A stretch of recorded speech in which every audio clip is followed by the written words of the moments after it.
જે આપણે જોવાના હતા એ દાખલામાં અહીંયા જો સ્લાઇડિંગ બાદ કરી શકાય એવું છે. 7માંથી 4 જશે 3 અને 3માં 3 લે તો 0. આનો આન્સર 0 છે.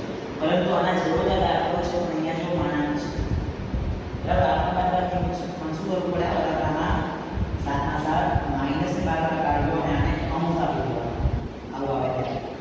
તો 7 ના 7 માઈનસ 4 માંથી 3 જશે તો 1 અને 7 માંથી 2 જશે તો 6.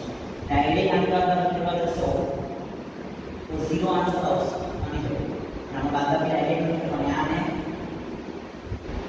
રેખા કૌંસ કહેવાશે. હંમેશા આની બાદબાકી પહેલા થશે રેખા. એટલે આને અલગથી પહેલા આની બાદબાકી કરો પછી એમાંથી આટલા બાદ કરો એટલે આન્સર આ થશે.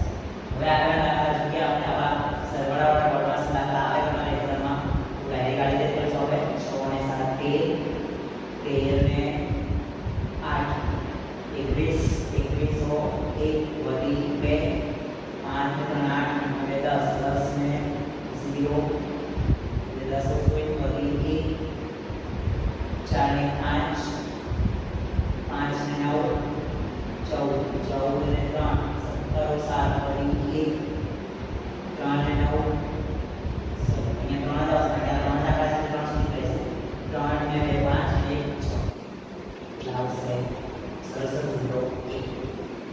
ચલો હવે 5 4 ને 5 5 માંથી 3 જશે 2 રહે.